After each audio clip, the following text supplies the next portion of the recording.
So my name is Skip Conover. I'm the founder of the Carl Jung Depth Psychology Reading Group on YouTube. And this session is being broadcast live on YouTube. And today I have the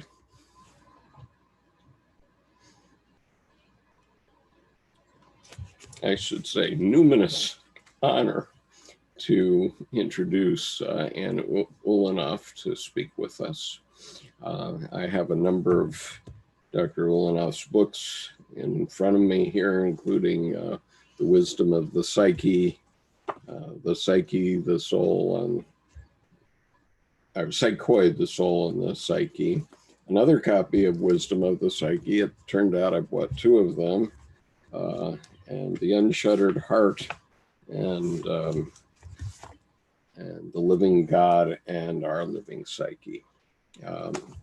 So that's my reading in Dr. Ulanov's oeuvre up till now, and it's always been very numinous and impressive to me, and I'm so honored to have her here today. So Dr. Ulanov, without further ado, why don't you begin? We have about 60 people here as of now. Thank you. Thank you very much. Greetings, everybody, wherever you are. We're going to undertake something with the Red Book, which I assume you're familiar with, but for those of you who may not be, it is a story of Jung's journey in fantasy to the spirit of the depths. And when you touch this book, when you read it, or when you hear about it, it will affect you as well. It takes you to your own depths and stirs things up. So be ready.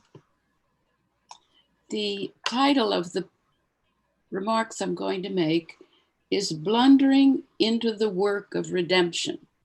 That's a quotation from the Red Book, and I will give many so you really get the direct flavor of Jung's encounters. It's very hard to enter the world of the Red Book. You touch it in one place and your other paw gets stuck in it, and then your foot gets stuck in it.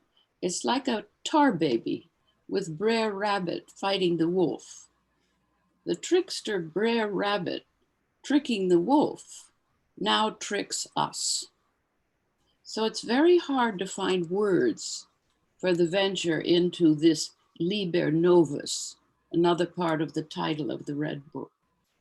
One danger is you can drain away its life, drain away the power of Jung's journey, and drain away, more importantly, what is stirred up in the encounter you are having with it, I am having with it, by trying to enter its world.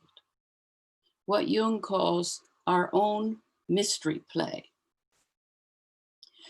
We can get abstracted by interpretations, or we can get submerged by the unconscious that's stirred up in us, and it can take us right out to sea. So of course, Jung's critics want to say he's mad.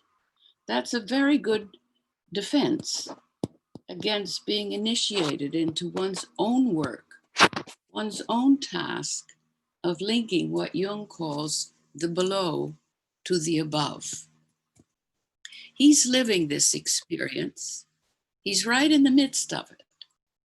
And he's true to his vow to take seriously everyone he encounters. He doesn't clean up the text. His complexes are left there in all the mess they arouse in him. Nor does he sum up the venture with a clear conclusion. Instead, he stops abruptly, first to say, I have to go back to the Middle Ages. I have to deal with the barbarian in me. And he leaves it. Some years later, he tries to take up the journey again, and this time he stops in mid-sentence. He says he can't go back. He has to go forward, quote, with the help of alchemy, unquote, to absorb the overpowering force of the original experiences, unquote. I'm going to focus on three aspects only of only one theme in the Red Book that threads through it, and on Jung's mode of addressing it. And here he describes it, quote, "One blunders into the work of redemption. It's neither beautiful nor pleasant.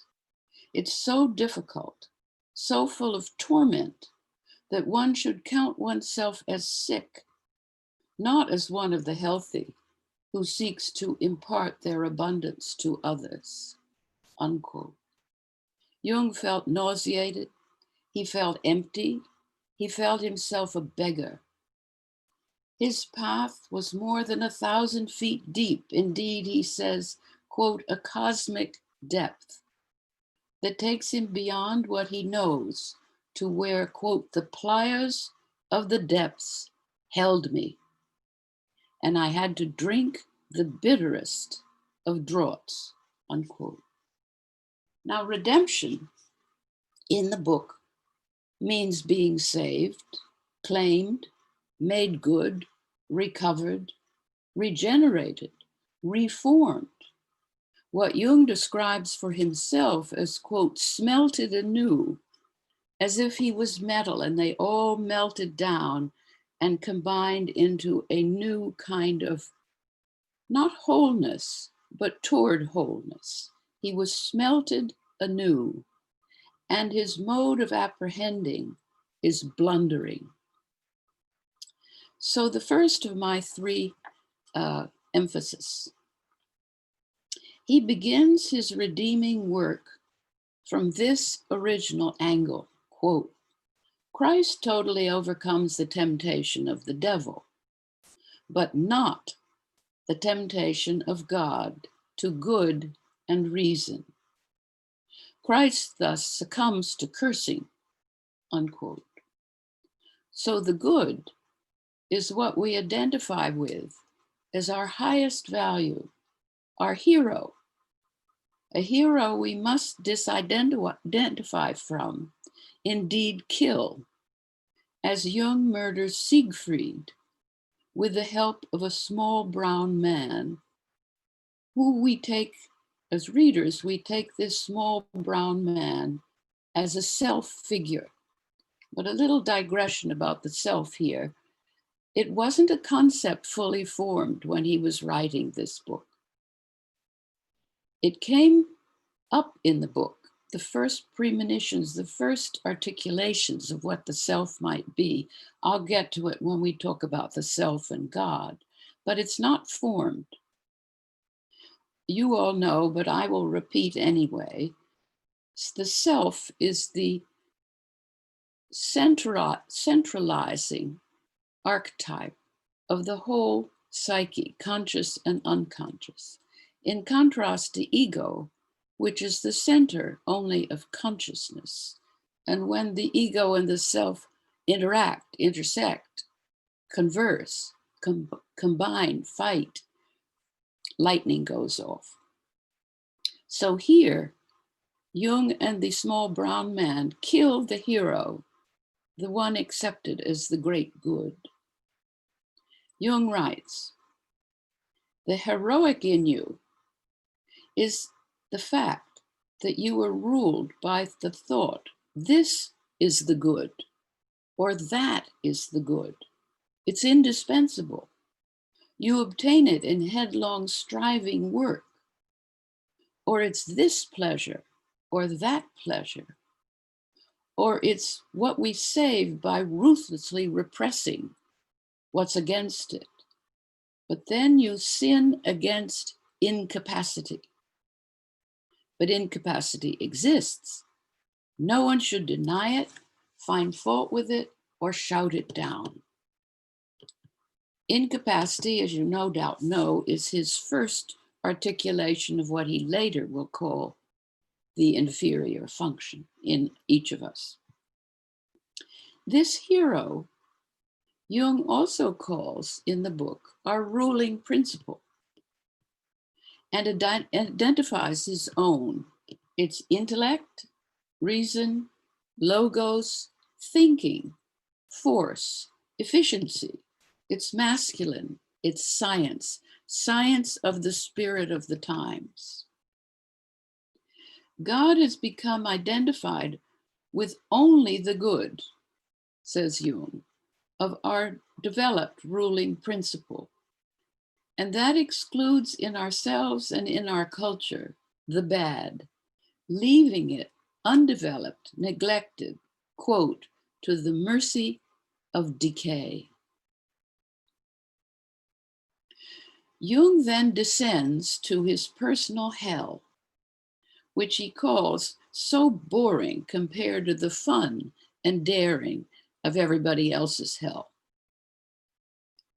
In his hell, he must deal with the rubble of everything he shoved off the table as bad, that's stupid, sinful, and now leads him directly to the incapacity in himself.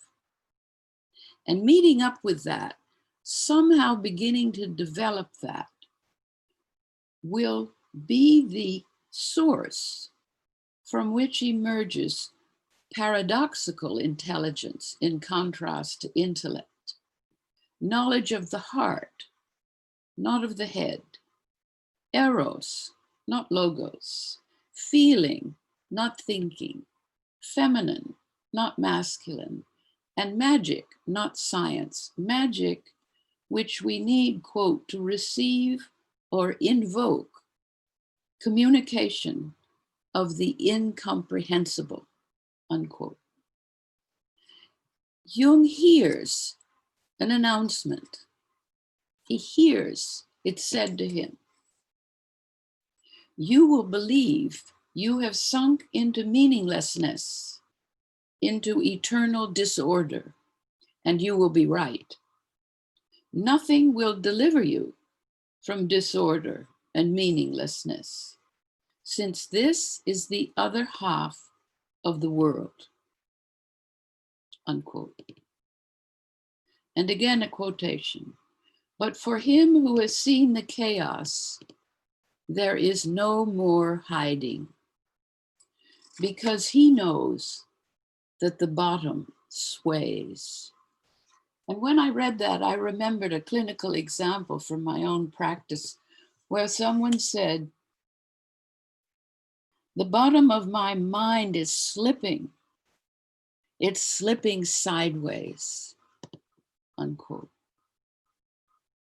Now, Jung is hard work at writing the Red Book, but the soul he is looking for and has missed, even though he's at the height of his fame, he has a full practice, he has a marriage, a home, 5 children, he has a companion and collaborator. He feels he has lost his soul. So even though he's hard work writing the Red Book, the soul often lectures him and chides him. She says to him, for example, quote, do you still not know you are not writing a book to feed your vanity, but that you are speaking with me, unquote. Jung takes 25 nights in the desert to awaken his soul, quote, to her own life, until she could approach me as a freestanding being separate from me. He approaches redemption from a new perspective. He writes, just as Christ tormented the flesh through the spirit, the God of this time will torment the spirit through the flesh. God does not appear in the flesh, but in spirit. And what is done to this God, you do to the lowest in yourselves. Who should accept the lowest in you if you do not, unquote. So radical acceptance of all parts of us reclaims what has been rotting in our own personal hell. The location of redemption and transformation happens now in what he calls the sight of the innermost, our psyche, our soul, not outside any longer in God's laws, teachings, or ideals of art, justice, or reason. Jung writes, the beginning is always the smallest. It begins in nothing. I see a little something that falls into the sea of nothingness, where the nothingness widens itself into unrestricted freedom, unquote. Jung emphasizes the inextricable connection of personal and collective. Both those dimensions belong to our lives, and they are connected with each other. When we serve the good to the exclusion of the bad lads on our neighbors. In the name of the good, we try to kill the bad, thereby destroying community. In personal relations, we discover, quote, the bloodthirsty tiger that our neighbor denies. He goes on, you, conscious only of your goodness, offer your human hand to me. You offer your human hand to me in greeting, and suddenly I feel a smooth cord around my neck, which chokes me mercilessly, and a cruel hammer blow struck a nail into my temple, unquote. On the collective level, Jung learns the work of redemption includes that we must accept that we too can imagine intending and willing atrocities, though we hope we won't do them.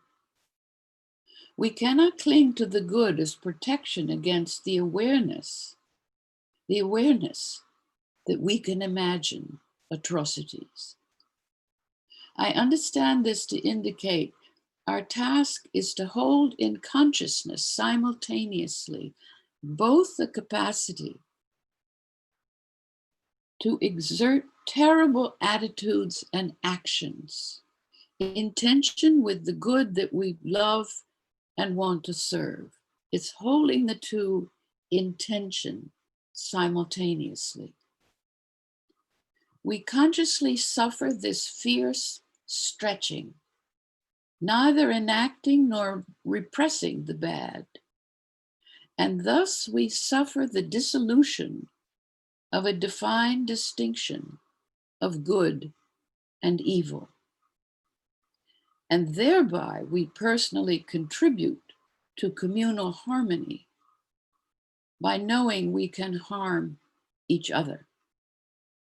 This radical knowing with the heart comes to Jung through modes of apprehension associated with the feminine, for that is what he mangled and neglected.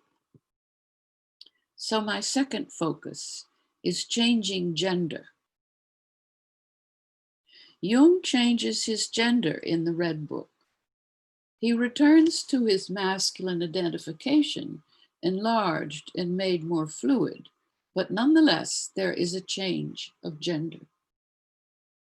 His mode of experience in the journey is to be in every encounter, not removed into abstract classification, but besieged by madness, up close with harangues from his soul, singing incantations, mourning Isdubar's sufferings, excited to discover Isdubar's reality as a real fantasy. Also painfully strung up in his own identification with Christ's crucifixion. If a feminine mode of relating is to be in the midst, touched, immediate, Jung is visibly here, even as a lonely, nauseated, ignorant wanderer. Only gradually does he rescue ability simultaneously to be in the midst and reflect, previewing an expanded capacity for both modes of apprehension, what have been labeled masculine and feminine, both at once. Jung becomes pregnant. His soul is the womb gestating and giving birth to the new God. And later in the book, he becomes pregnant again. And another child, which might be understood as his work, from which he must differentiate himself, quote, to let everything sprout. The son grows out of himself. The myth commences, the one that need only be lived, the one that sings itself, unquote. The son, his work, he contributes to collective life. In his personal life in the book, he returns humbly to his garden. For while he is a woman, gestating and birthing a child, he himself becomes a child to the God, a state he finds, quote, humiliating, shattering, unquote. But it also reaches a presuppositionless consciousness, full of, quote, divine astonishment, chosen over the ashes of rationality. This child consciousness is free of constricting prejudgments. It is not, he says explicitly, the withering deadness of childishness, but is the entry path, quote, of what is to come, unquote. The God is a child, and Jung is a child serving this God, and he sees all of us as a conceiving womb of God. Jung's soul is not maternal. It's feminine, but it's not maternal, nor any kind of motherly container. That's a very important point, I would suggest, because container has been a prevalent mode in all schools of depth psychology for some decades. This is another mode, arriving much sooner than all the contemporary depth psychology schools. His soul is feminine, it is not maternal, it is not a motherly container. Jung complains to his soul how hard this journey is, how full of woe and ignorance and wandering he is. And his soul snaps back, quote, I am not your mother, unquote.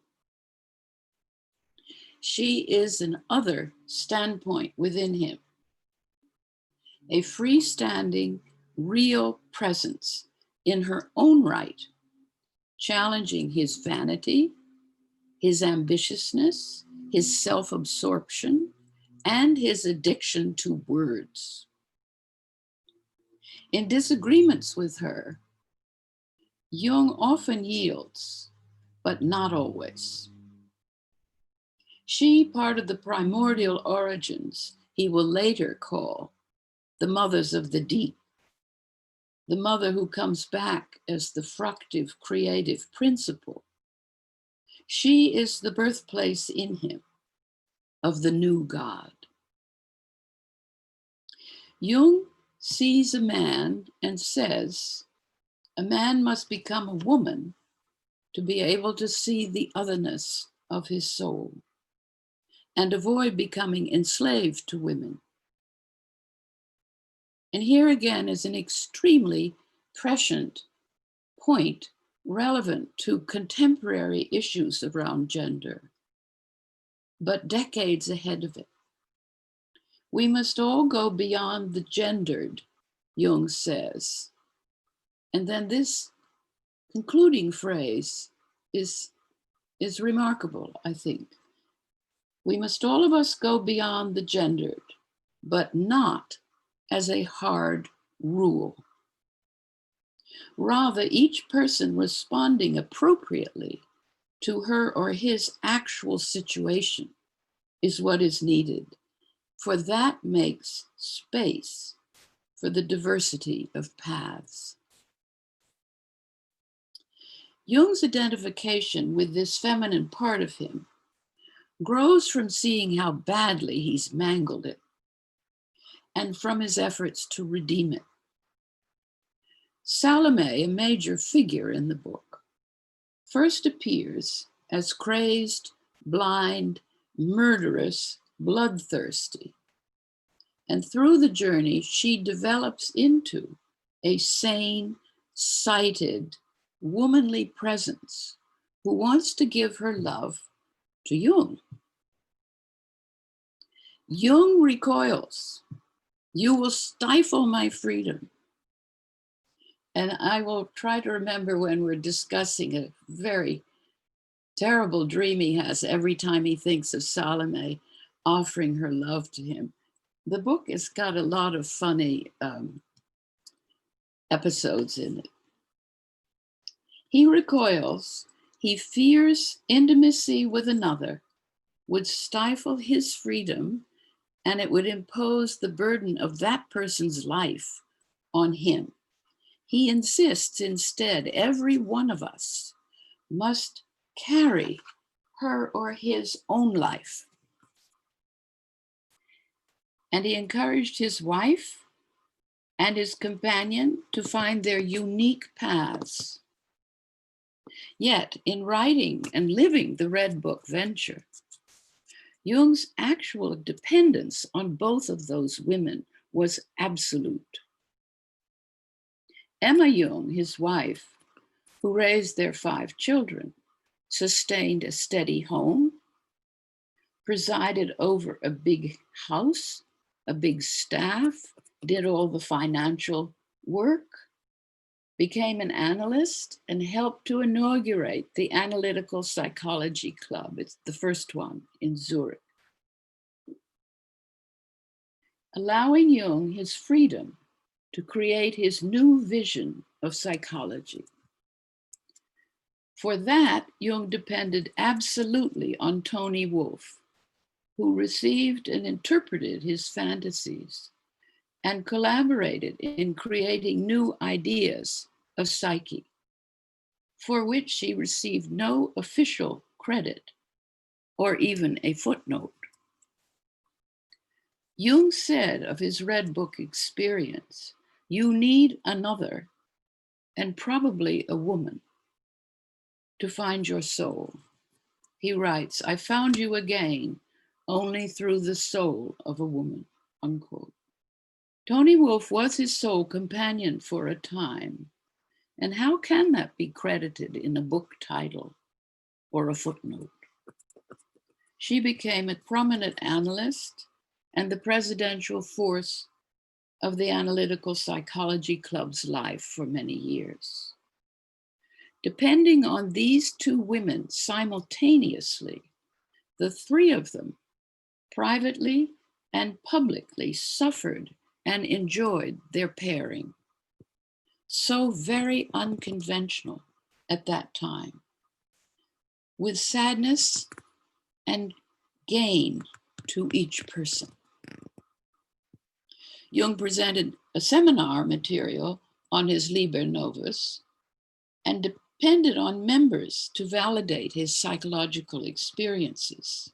He relied especially on some women colleagues' responses to chunks of his manuscript. And he salutes many women in general whose work and analysis helped him develop what analysis was and helped him gather into theoretical articulation a feminine capacity within a man capable of enkindling relationship between conscious and unconscious. A trenchant encounter with the feminine is Jung's discovery of a beheaded, discarded body of a small girl left in the bushes. A shrouded figure stands nearby, and says she is the soul of this child, and commands Jung to ingest a piece of the child's liver to atone for her violation and her murder. And Jung recoils, can't, he's repulsed, he won't do this. He resists. But eventually he yields when he acknowledges that he, as a man, partakes in the worst of human depravity and thus could have participated in the girl's desecration and killing. The shrouded figure now reveals herself as Jung's soul. Hence, his soul is feminine and is also the soul of the dead female child. And Jung atones for violation of both. He sees that by ingesting the girl's flesh, he destroys what he calls his formations of God, which I understand as his God images. And for anyone to have a God image, he says in that section, that's the act of highest creative love, to create an image of the center of the universe. But here, those images are destroyed. And instead, he receives within his body hot coals of, quote, the living God from whom there is no escape, unquote. This God is real and wants to dwell with Jung in everyday life. This changes his image of God and places it within his body self. And that also changes radically the distinction between good and evil and the relation of self and other. So I turn now to my last focus on the self and God and start with good and evil. Jung's soul is also the soul of this small violated girl, an image of his undeveloped feminine part, of his incapacity, the rubble he rejected as bad and leaves undeveloped in his personal hell. And he learns something terrifying. At the bottom of looking into his capacity, quote, evil stares at you coldly, unquote. We thus blunder into the redemption of our image of the distinction of good and evil. The God is not just our highest ideals of good, nor does it dwell only outside us. The coals of the living God are placed now in the, quote, innermost sight, unquote, of the psyche, through which we have any picture of self, God, or others. And if we put all our force, by which he means energy, into the ideal good God outside us, our human life is drained of its own aliveness and left mired in the bad we tried to expel. God is then only of the above and excludes the below. We must take that energy back into ourself and recognize psyche as the bridge to the God transcending us. And that God includes the below as well as the above. Our former picture of the sharp division of good and evil dissolves. He writes, the warmth of life contains good and evil inseparably and indistinguishably. That's the way of life, yet not even the goal, but the way and the crossing, beginning the recovery, unquote. Now the God image Jung focuses on a lot and distinguishes between God and the images we have of God. Facing the temptation to the good, we cannot exclude the bad, and that changes our image of God.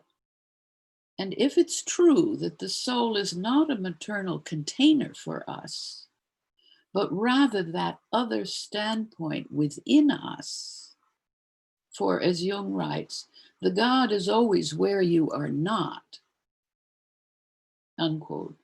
For Jung, that other location concerns his ambitious vanity and undeveloped feminine modality, which for him is related to feeling.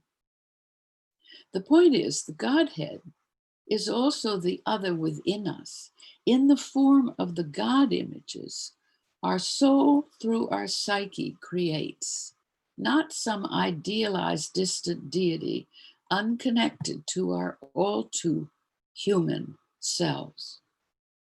We do not create nor find God, but deal always with our images of God, who also exists external to the image and to ourselves.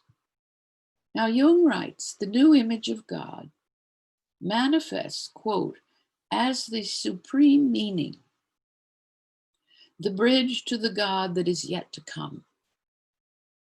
It is not the coming God himself, but his image which appears in the supreme meaning.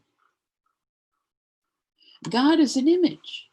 Those who worship him must worship him in the images of the supreme meaning, unquote. This means including images of the below, such as, and he enumerates them, nonsense, absurdity, ugliness, meaninglessness, as well as the beautiful, the true, and the good. We cannot put into God just the good and leave out the bad, lest we drain away our aliveness and pile all the bad onto our neighbor. And Jung complains. He says, God wants to sit at table with me, work with me, be ever present.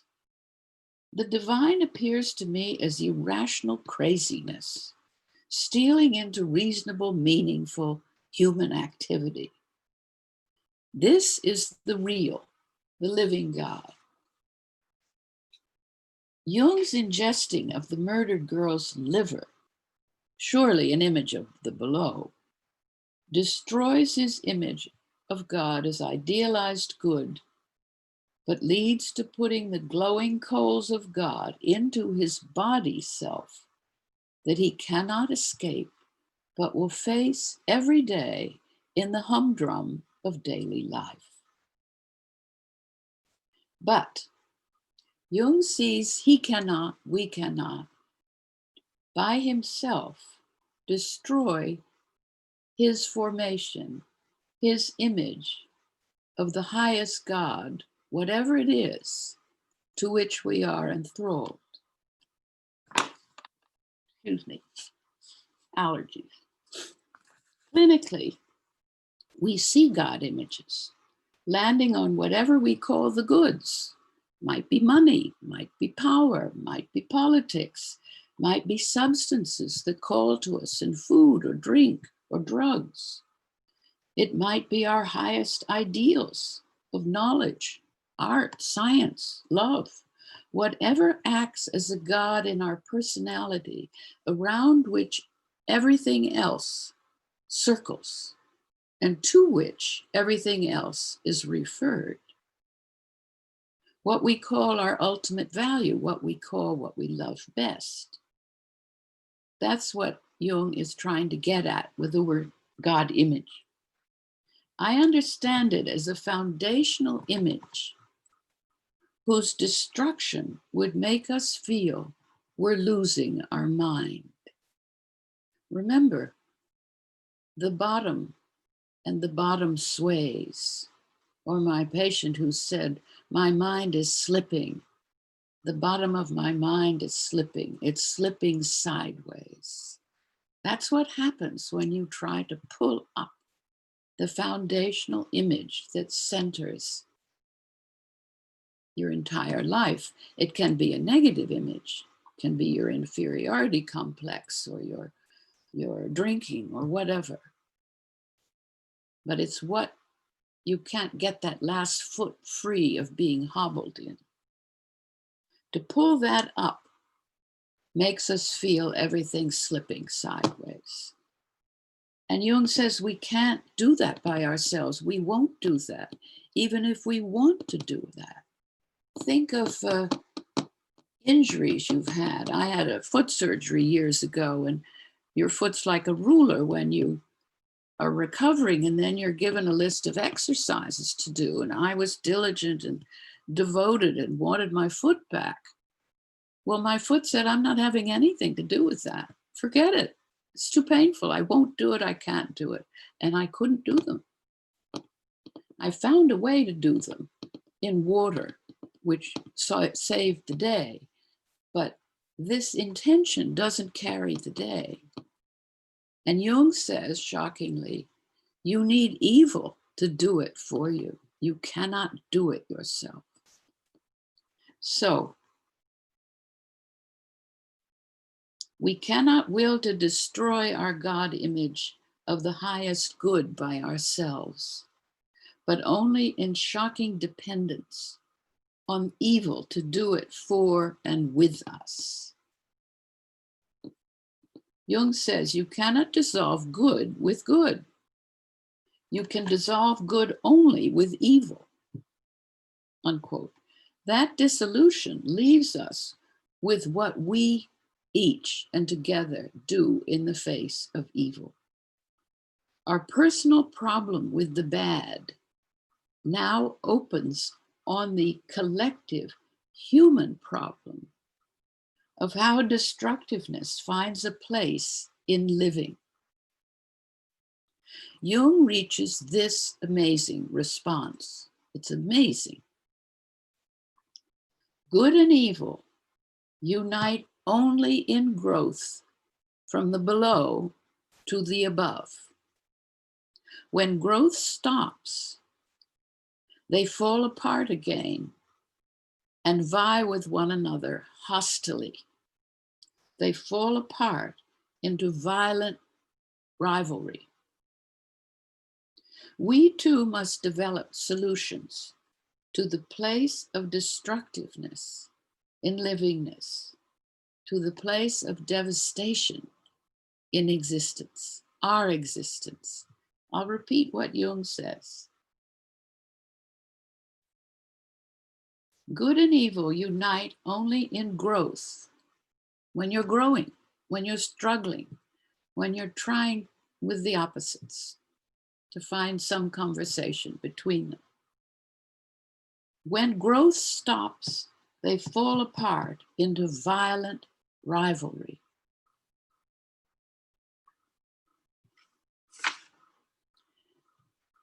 The link between individual and collective life is unavoidable, as I said before. But working on our own personal individual problem with what to do with the bad turns out to be our small contribution to the large impersonal collective problem with evil. No matter how tiny our work on the bad, it's our contribution to the huge problem to find a place for annihilation in aliveness. We're linked to each other, and the small part we do is linked inextricably to working on the large problem. Evil dissolves the formation of the highest God, our God image. What we blunder to redeem, however faultily, contributes to the shared human task of the interpenetration of our personal individual problem with the bad and our shared collective problem in facing the temptations of evil and facing the temptations of the good. So now, God and self. The Red Book opens with direct references to God and the relation of God and self. In the book's beginning, Christ is the one referred to in a number of scriptural quotations. They read, "He is despised and rejected of men, a man of sorrows. Unto us a child is born, called Wonderful Counselor, the Word made flesh." At the book's end, in the garden, Christ is there as a shade who says he brings, quote, "the beauty of suffering," unquote, which I understand as the possibility that suffering, as terrible as it is, because it's related to the, quote, "worm," unquote, which Jung uses to mean evil, may also include creative response. Searching for his lost soul, Jung blundered into God images that were very different from his conscious God of the spirit of the times, but that were real, which he knew were real because, quote, "of the unshakableness of the experience," unquote. Hap, H-A-P, designates, quote, "God's other pole. That's of the night, the flesh and blood spirit, of bodily juices, sperm, entrails, joints, eyes, ears, feet, sputum, excrement," unquote. Jung fights hard with his soul when she aims to run off to heaven with the treasure of human love. Jung yells at her, "No, my human love is mine. Human love belongs to humanity. You cannot be running off to the next life for the sake of your soul. You have to stay here and help us with this life."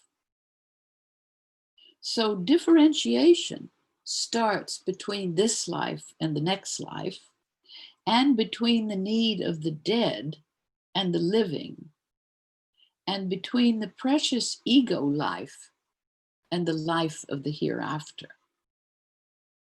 Philemon is the main figure of the self in the book. And the dead come back and crowd around Jung because they want answers that they didn't receive when they went all the way to Jerusalem to find them. So now they come to Jung. But Philemon speaks to them, and he speaks to Jung about these different God images. There's another one called abraxas, which is creative force, formless and forming, the stream of life, creative drive, form and formation, and the sucking gorge of emptiness. Life and death in the same word and act. Abraxas is terrible, unquote. Philemon counsels we're to live our life against the force of abraxas. For our individuation path counters abraxas' blasting power. The dead crowd in because their unlived life pressures them. They did not individuate, but childishly cast their burden, the burden of their redemption, onto Christ, whose command to love each other they disobeyed and killed each other instead. They denied the animal in themselves. They failed to atone, lovely phrase, for the ox with the velvet eyes, unquote. Or another prescient phrase about oil, or to do penance for the sacred ore that they dug up from the belly of the earth, unquote. In contrast, Philemon tells Jung, we must not naively put our small self into the bigness of God, quote, since the God will sweep away the self into the boundless, into dissolution. unquote. Jung does fear and says he fears the threat of psychosis. He comes to discover and acknowledge that what he found and explored in himself belongs to everyone, but he didn't know that at the beginning. He writes, a living God afflicts our reason like a sickness with reeling chaos. How many will the God break? Unquote. Jung survives the influx of the God by sheer brute strength and with a dawning uneasy insight that, quote, the small, the narrow, the banal is not nonsense, but one of the essences of the Godhead that lives with us every day in ordinary ego life in the world. So then Jung counsels, we must establish ourselves, pull ourselves to our side from God, wrestle with God for the self, free the self from God so we can live, unquote. But then later, Philemon reverses his advice and says, yes, we should live in the God, not the God live in us. And Jung perceives, and here's the beginning formulation of his later concept of self. Jung perceives, quote, not the self is God, although we reach God through the self. The God is behind the self, above the self itself, when he appears, our heaviest wound, unquote. Having gained a sense of self, then you can choose to offer it or not to offer it, to give it or not to give it to the God. Jung says, I believe we have that choice. I prefer the living wonders of the God, since I want to live. My life wants itself whole, unquote. But there's only one way to reach that, and that is your way, unquote. All right, the last point. Jung's devotion, where his feeling that got recovered to a great degree, how it showed itself. He wrestles his undeveloped feeling. He redeemed it into living, and living a life with ardor, but not to another person, but what he calls love itself. Not to fame or ambition, but what he called living your own path, your own mystery play, tending your garden humbly. From his experience of giving birth, he reaches, quote, voluntary devotion, unquote. He sheds the mixture, which he calls commingling, of his ambition for personal fame with love, and thus redeems some of his feeling function. And this dismembering is painful, but it yields Jung's decision for what, now this is a quote, for what is required of me. I accepted all the joy and every torment of my nature and remain true to my love, to suffer what comes to everyone in their own way. And I stood alone and afraid.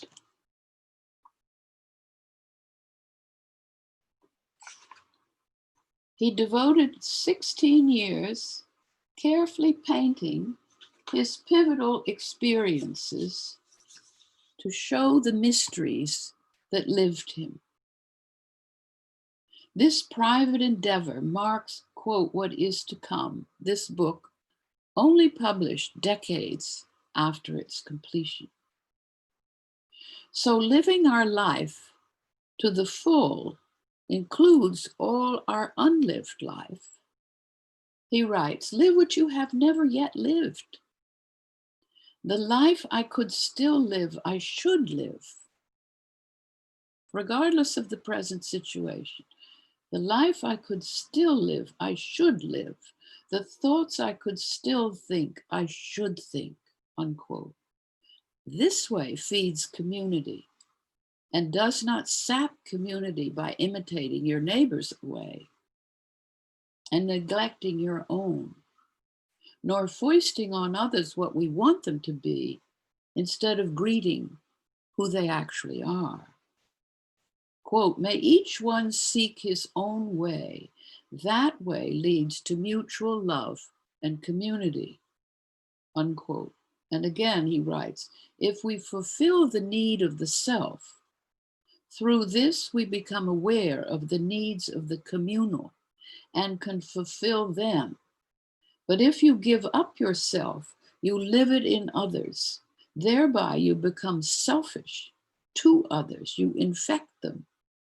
To live oneself means to become your own task, a long-suffering one, to become your own creator.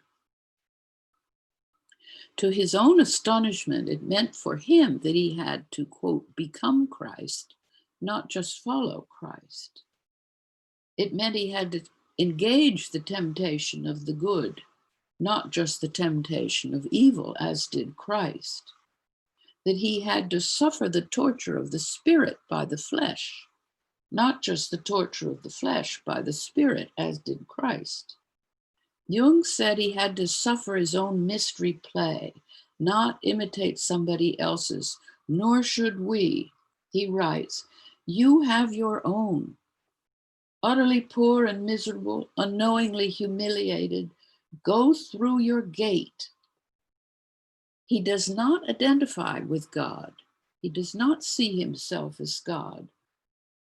He remains himself. He writes, you don't become God. God becomes human as a child. I become Christ in the mysterium, but I was made into Christ, yet I am completely myself. So I still doubt, unquote. So living our unique way with all it demands means accepting death into life. Jung wrote he became as a dead man, sacrificing striving, letting go of what had been his ruling principle and aims and modes of being. He accepts that in the depths, quote, to be that which you are is an endlessly slow growth, from which emerges knowledge from the heart. That's in no book. It's not in any teacher. It grows out of you like a green seed from the dark earth, unquote. Drawing the darkness of death from the beyond into every day empties the beyond because we live all we can here. He writes, if I accept death, my tree grows. Limitation enables you to fulfill your being. Therefore, the demands of the dead who crowded in disappeared because they were satisfied. The dead also represent, though, the wisdom of the ages, not just the personal unlived life. By accepting the limits of finitude, we can draw on the sages of the past for the life to be lived now. Uniting with the serpent, that's another theme in the book, quells the devil's influence through ascribing one's serpenthood to the devil instead of facing it's one's own to deal with. Serpent is one's own. It's not to be blamed on the devil. He said, I took part of the humiliation and the subjugation upon myself and thereby gained some stability. And that, quote, could withstand the fluctuations of the personal. Therefore, the immortal in me was saved, unquote. So he arrives at a personal God image, and he says this is true for everybody. And it's that way we were all hosts for the gods. Our God image, mothered by our soul, forms our personal answer to Abraxas. To find and create your God image is our response to Abraxas. Abraxas is the blind creative drive that becomes transformed through individuation. And out of that process emerges a divine child, a reborn God, no more dispersed, one an individual, but in every individual, born in many individuals, whether they know it or not. It's a spirit in many people, the same everywhere. By living our life to the full, we find our particular image of the divine child born of our souls, and it throws a bridge across death. Philemon advises specifically this one God, referring to what you or I or the next person finds and creates as their God image, different amongst us. This one God for each of us is the kind, the loving, the leading, the healing. To him you should pray. You are one with him. He is near you, nearer than your own soul, unquote. I understand this to mean the more devoted we are to this healing God image, the more we participate in the wholeness of the whole. Now, very near the end, Philemon describes, quote, the celestial mother, unquote, which is the final intimation of the feminine in the book, bringing a, quote, spirituality that conceives and embraces woman-like. Jung may come under her aegis when he completes his separation from that commingling, that mixing up of wanting something for his vanity versus serving love. In other words, his process isn't sort of nice and tidied up. It's going on at the end of the book. It doesn't end. Jung can come under her aegis when he completes his separation from commingling that arises through unlived love, where he still bonds with men's and things, unquote. Jung submits to the shredding of all these old motives that compete with his voluntary devotion, quote, by remaining true to love, willingly accepting all the pain, all the suffering. Only thus do I arrive at my truest and innermost self. So, by way of our blundering, as he writes, the time arrives where each of us must do her or his own work of redemption, unquote. Thank you. So I'm done, and we have time for questions, if you like, or discussions. That was breathtaking, Dr. Ulanov. Thank you very much. We've left it so that each of you can unmute yourself and ask questions. Hopefully we can do it in an orderly fashion. If not, then we'll do it in a disorderly fashion. So, Skip? Yes, sir. I would like to say at the beginning. Is this Maxie Purington? No. Yes. Yes, okay. I would just like to thank you for your presentation. Oh, thank you. You know the material, you prepared the material, and you presented it in a language by which I think everybody could glean something from it. If you had given your presentation in the form of a great opera in an Italian house, I would right now be standing up in the balcony yelling bravo and throwing roses at your feet. Thank you. Thank you. I accept that. I am proud of myself for having attended. I've read your books over the years, but to hear you speak, it makes up for a multitude of not so good presentations that I've heard. And it's just an honor and a privilege to have listened to you, And I've gained some good karma today. Thank you. Thank you so much. That'll give me courage. Amen. I'd like to. Are you a Cafiero? Yes, I am. Okay, you don't have a face. I'd like to commend Maxie on his comments, because you have been a guiding voice in my life ever since reading The Feminine in 1972. I just pulled the book off my bookshelf, and it's loaded with notes and underlines and highlights. And your voice, your physical voice, brought back my reading and rereading of that book.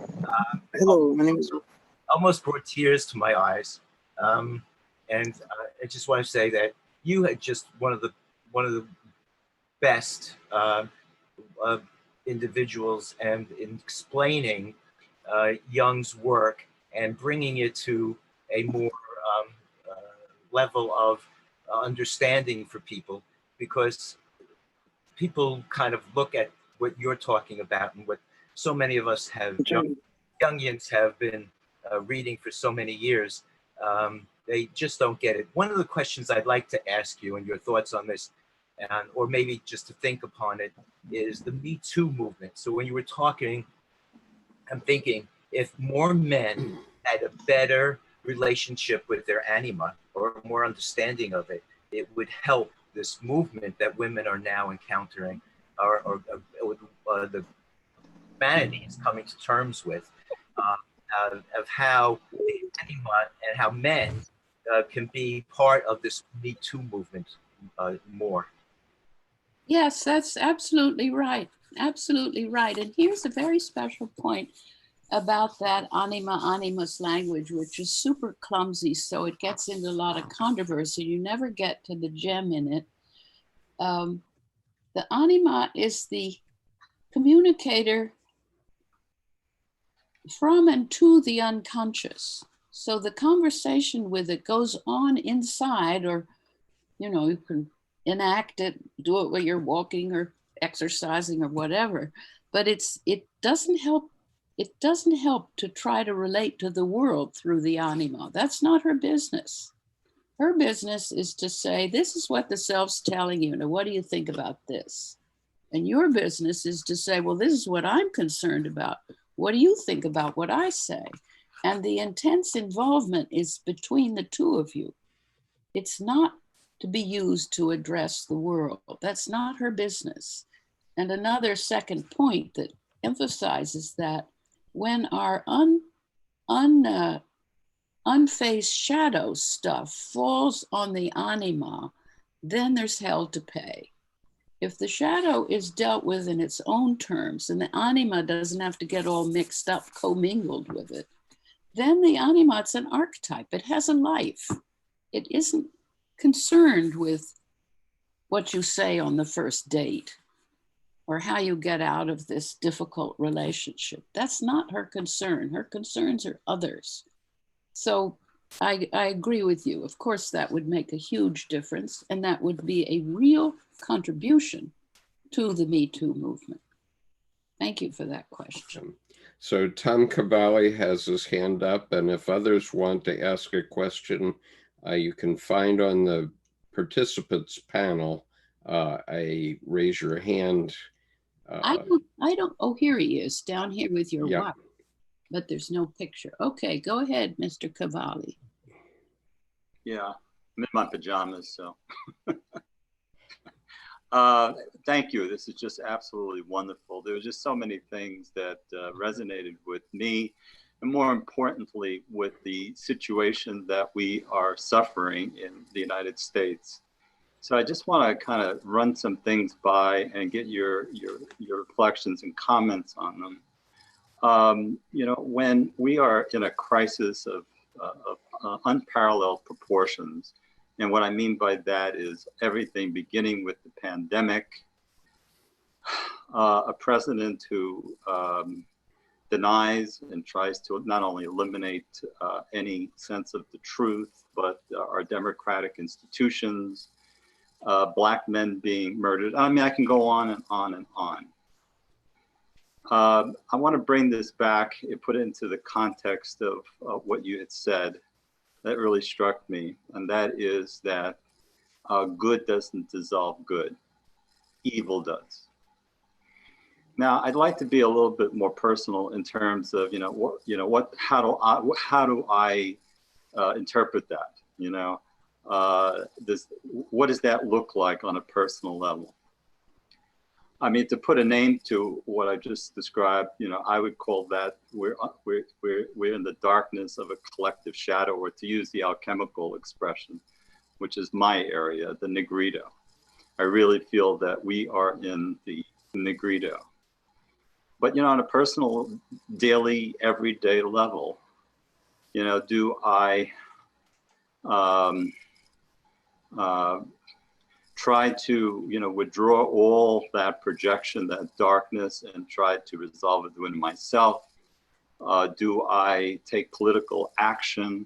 In other words, what form, what is the agency, of that evil that might be most effective to get us through this dark period, knowing possibly that we might not get through it? I think always there's the possibility of total collapse into what I don't know. Okay, I get it. It's a very important question. I agree with you. We're at a pivotal moment, and the collision of the pandemic with the racial issue is remarkable. I think each enlarges the other collective thing. The question you ask is extremely important, not just in terms of one's own mental health, but in terms of whether it's an effective contribution or not. And it's important to remember that with shadow stuff, and as you're saying with the Negredo concept, there's a great deal around. On the personal level, you can get conscious of what the shadow is and integrate some of those projections and make a contribution of not polluting the collective atmosphere because you're dealing with it yourself. The danger on the collective level, you cannot integrate the collective shadow. It's too big, and one must be careful not to think one can. Some cultural aspects can be integrated to some degree, but the archetypal cannot be. Those are the structural elements of the psyche. It's like pulling up the underground steel structures that support the building we're living in. You have to relate to those, not try to integrate them. It's too big a thing for too small a person, any person. So your question is crucial. What can I be doing or thinking or feeling? What is addressed to me? What do I have to give up to contribute something? Or what do I have to take on to contribute something? That's relating to the collective issue, not getting caught in it, because that is fatal. Yes. Yeah, I hope that's clear. All right. So, Thank you. Thank you very much. other questions? Mario Gutierrez is asking a question. Can you unmute, Mario? Yes, can you see me? I can Yes. see you. Yes. Hi, quick question. So I'm a creative person. I like to do music, and I like to make people. I'm trying to be a comedian too. But my question would be, what medium of artistic expression will Jung recommend to express or teach / entertain the masses with? What do you think he'll use, like music or comedy, and what would you recommend? That was my question. Thank you. Are you going to do it, Mario? I'll give it a shot. Okay. I'll definitely, maybe I'll send a link to, I'm kind of doing it when you're reading the, I kind of think of the divine male and how he's very misunderstood in this society with his fart humor. And I'm sorry, I didn't mean to talk about my own personal beliefs, but that was I'm just trying to bring laughter into society, you know? I'm trying to make the left and the right not kill each other so we could like fly, you know? All right. All right. I would suggest it's an enormous contribution to bring something that will make us laugh. Okay. I got laughing the other day. I realized I hadn't been laughing like that in a long time. And how refreshing, how fabulous it was. Just fabulous. It just makes you glad to be alive. It does. I would endorse 100%. Music also touches us way below the surface, moves us, and can move us to sobbing as well as to thanksgiving and just amazement at the sounds going together. So in your other time, then music also. I'd see both. Oh, thank you. Thank you so much. Great presentation. And let us know, appear on Skip's, whatever you call this. I will. All right, thank you. Okay. Bring him back to make us laugh. Yep, he and I have a session scheduled on Tuesday. Go ahead. At first, I'd like to congratulate Ms. Ulanov for the presentation. Oh, South America. That's you from South America. Yes, Solange. Yeah, I am from São Paulo. Yes. I love in your books, and I love the delicate way you speak about so difficult subjects. It's quite poetic, and it's feeding my soul to reading your books. Thank you very much. I'd like to ask a question about one subject we start to speak in the beginning, about the feminine and against the maternal feelings, the great mother archetype and the feminine that is so misunderstood many times in our culture, and about the relation a man in our society has with the feminine and the motherhood. We are I think we are trying to change the concept of motherhood now and being more independent.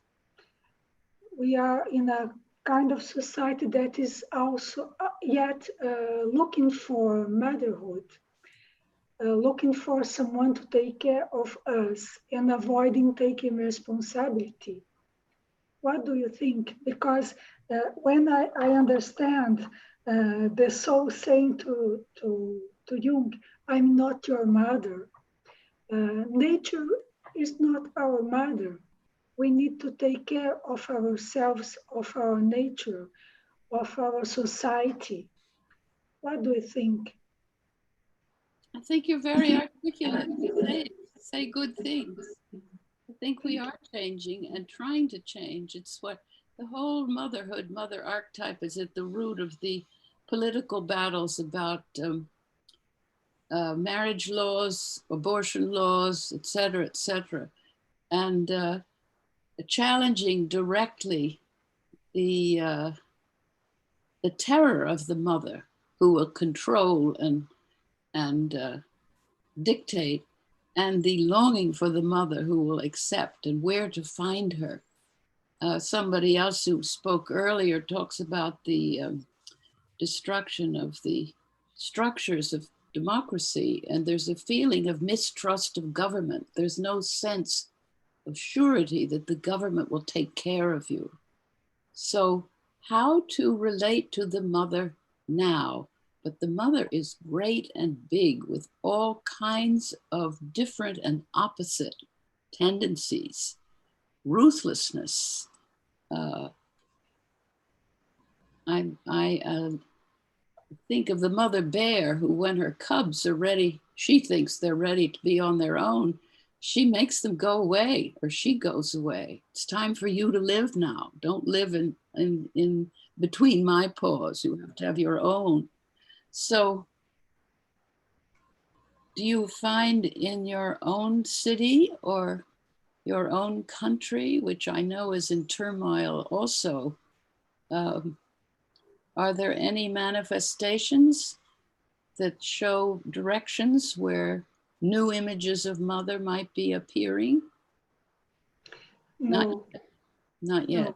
no. No, and We are living a nightmare here with the pandemic. yeah, And I think the pandemic is nature saying to us, you have to be responsible.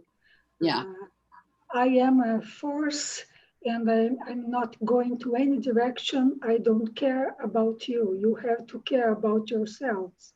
and if you But the do not, political situation, yeah, the political situation in Brazil is awful.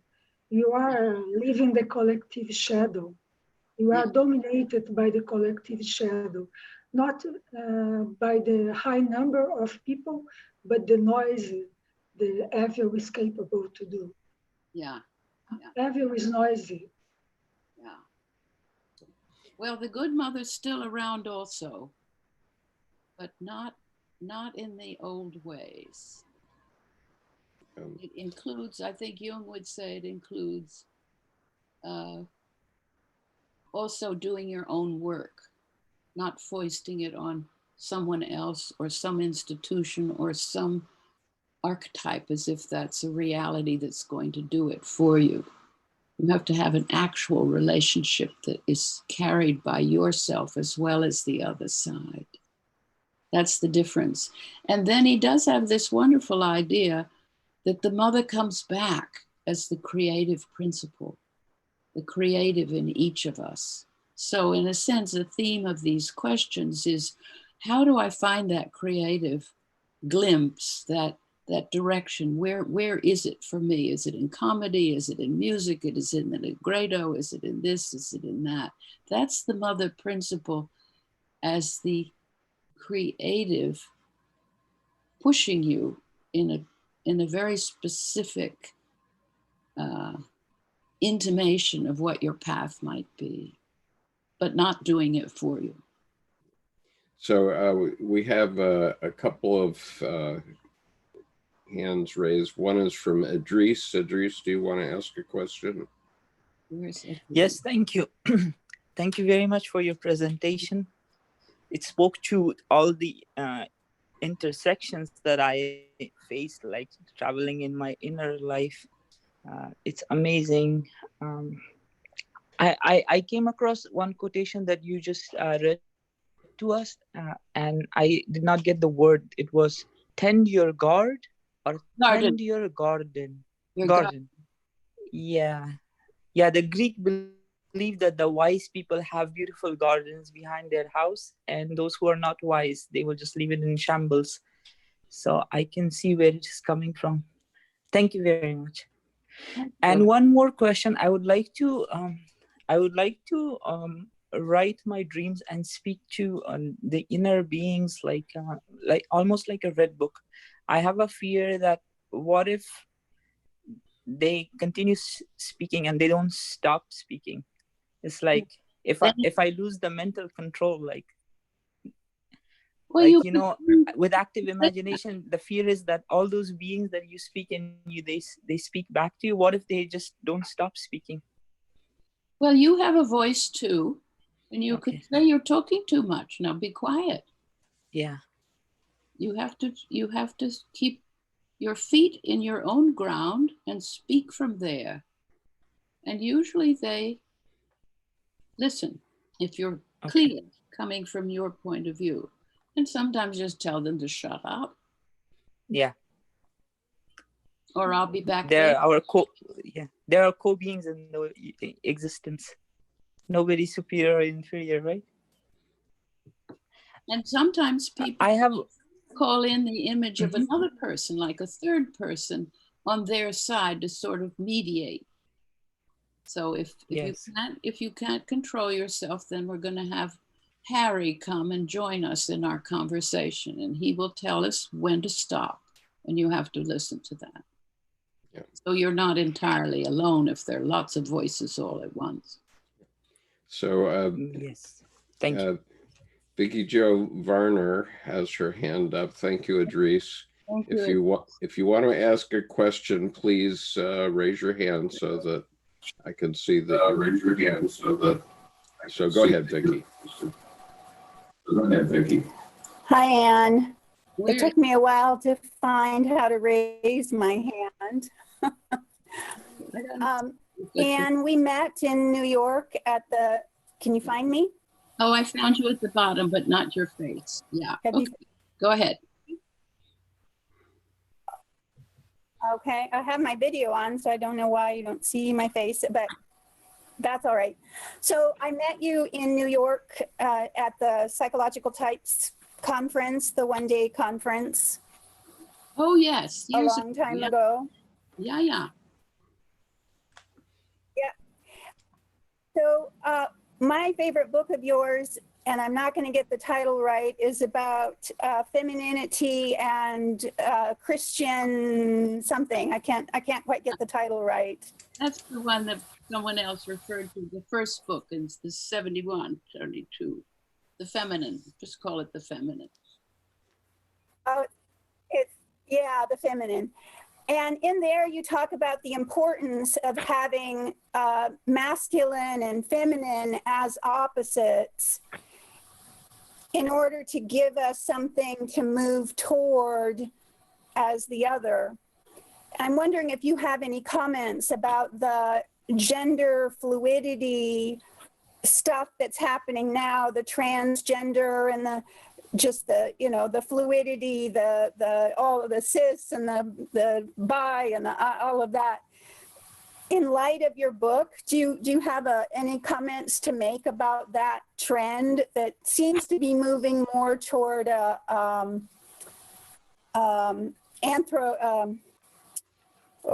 androgyny, which I know you weren't in favor of in that book. So I'm curious to know your thoughts about the current movement. I would say this, that gender per se is very fluid in everybody. It's just very fluid. Some people know that. A lot of people don't, and identify or find themselves identified with one version. I was so moved by Jung saying in the Red Book, we have to go beyond the gendered. And this is written in 1913. But don't make a new rule out of it, that it has to be seen this way or it has to be seen that way. Each person in their own situation has to discern what it is for them, what their gender fluidity is attracted to and lands upon and decides to live in fact. We have one life, we have one body. Which way are we going to live it? That's what I would say. You go beyond gender, but you don't make another hard rule out of it. It has to be this or it has to be that. You have to discover it. And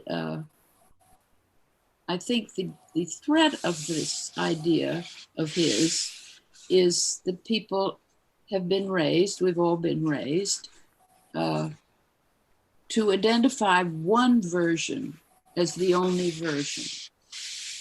And it's as if there are many versions. If you examine your own experiences, there's a lot of fluidity in your own gender, and you have to find out which one is the one you want to follow or which combination. Hence, I would say that. I was very moved by that passage in Jung's Red Book. I thought that was absolutely right. It's no help to get a new rule just as hard and fast as the old rule. It helps to get a new possible guiding rule that you then consider in your actual situation.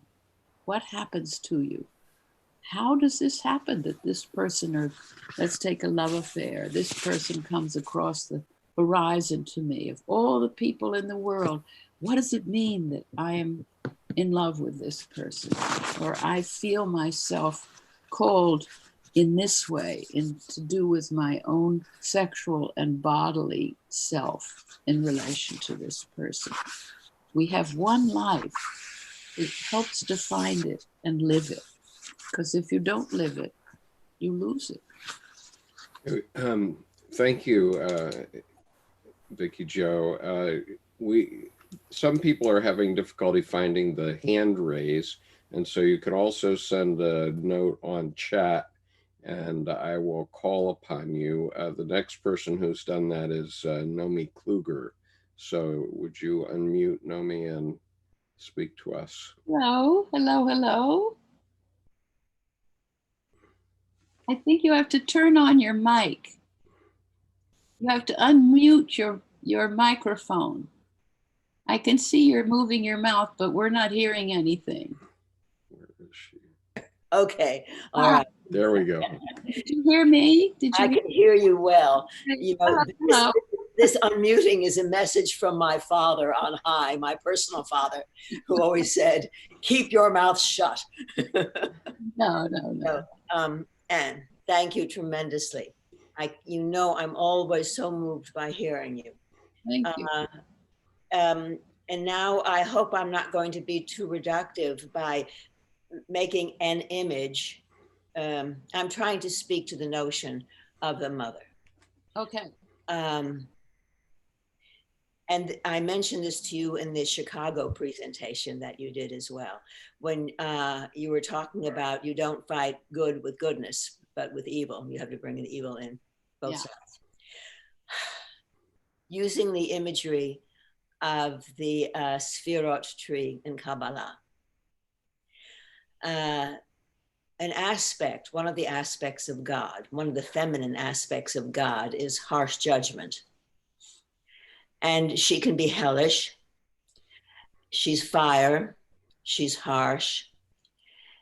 Yet when the positive, what we think is the positive aspect of God is out of touch, when that the Shekhinah, I hope I'm not using a foreign language to everybody, I probably am, but when the whole positive side of the mother, for lack of a better word, she's a big word, when the mother is out of touch with the masculine, actually, she falls. She has no voice anymore.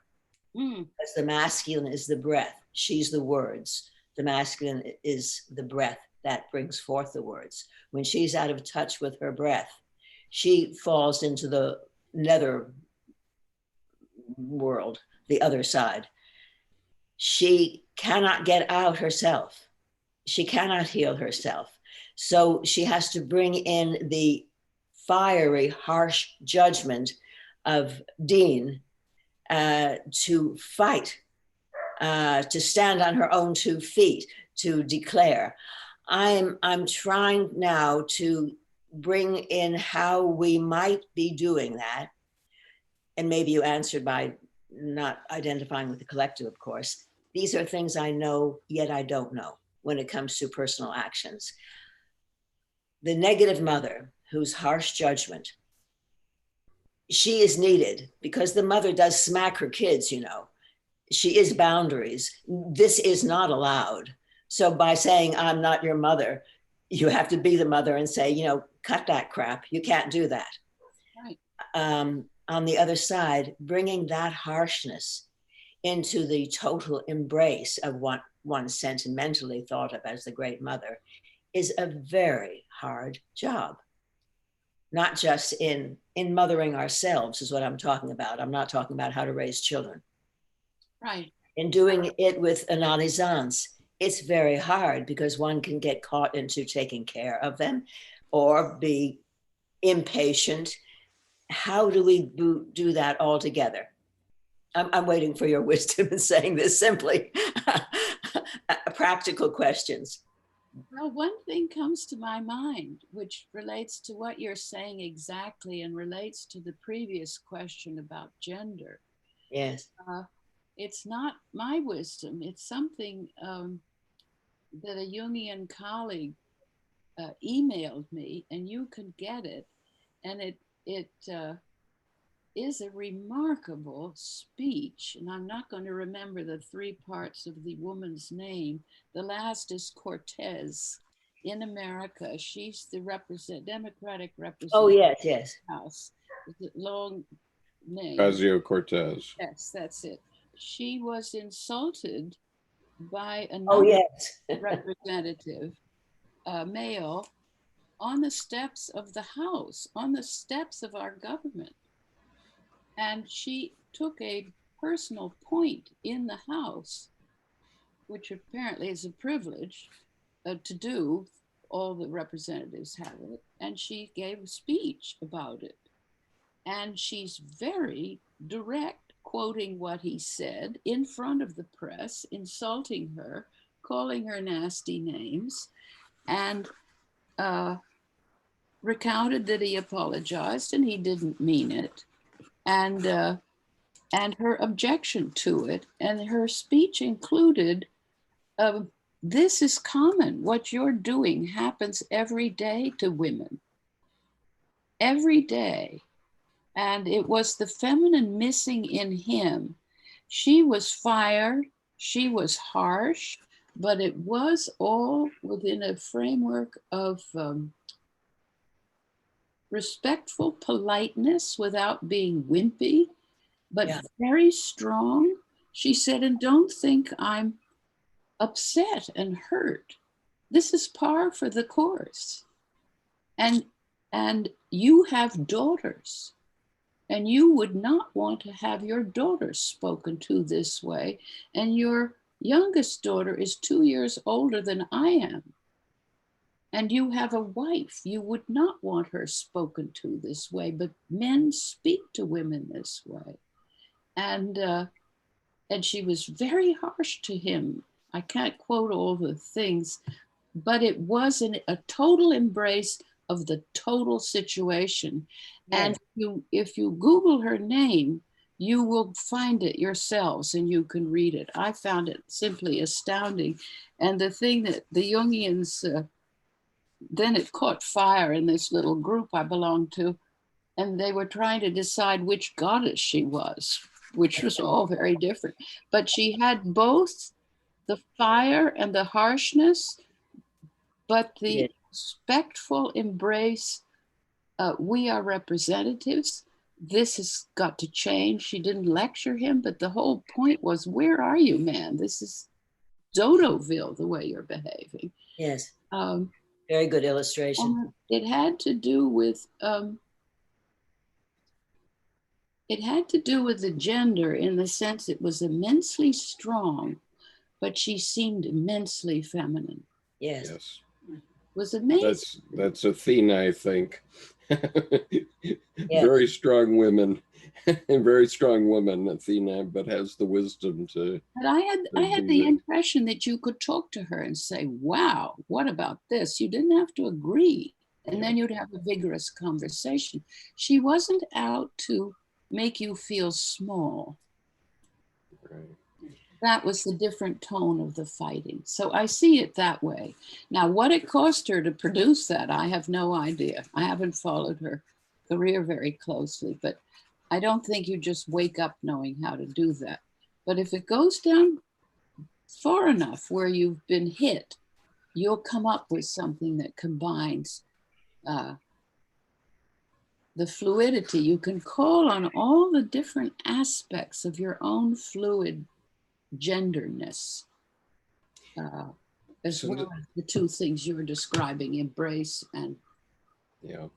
So since you've been discussing gender, and this came up in your book, The Wisdom of the Psyche, I think I'd like to at this point come back to and ask you about the devil's trick, because I think in that story that you told about a family that had a tendency to write off a son who was, wanting to be more effeminate in his way of being in the world. And I think what you said, but please clarify if I'm wrong, is that, if you identify with the attitude of, you have to be a man, you have to be masculine type thing, and I'm going to write you off if you're not going to be a man, that's the devil's trick, because then you lose your son. And so. You always lose with the devil. what is the devil? The great destroyer, the great disintegrator. And the trick is, oh, I'm just presenting a new point of view, and can't we talk about it? It's Faust. He gives, the devil gives Faust a key, this little muesli key. What's this? What's this? But the key is the key to the truth of the situation. So you can miss the truth of the situation.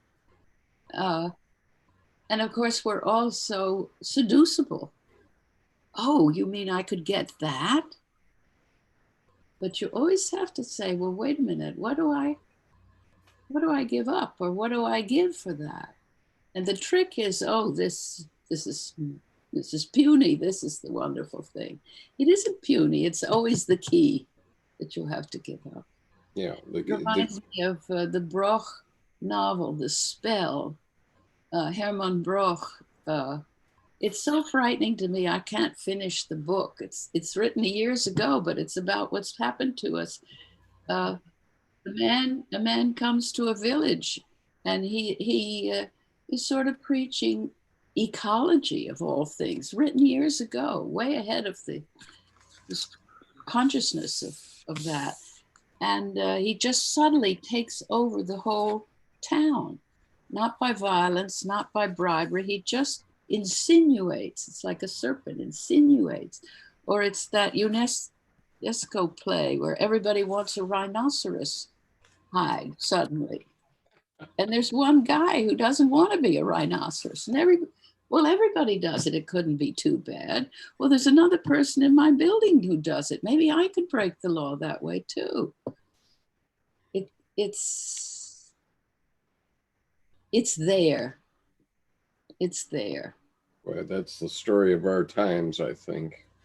No, the times are extraordinary. To have the terror of the virus and the terror of the wound, in my opinion, the wound of racial divide has not been healed. It's certainly been worked on by our country, but given the murder of Mr. Floyd, and it's as if the wound is just open like that. So the whole way of getting at it now is wide and deeper, and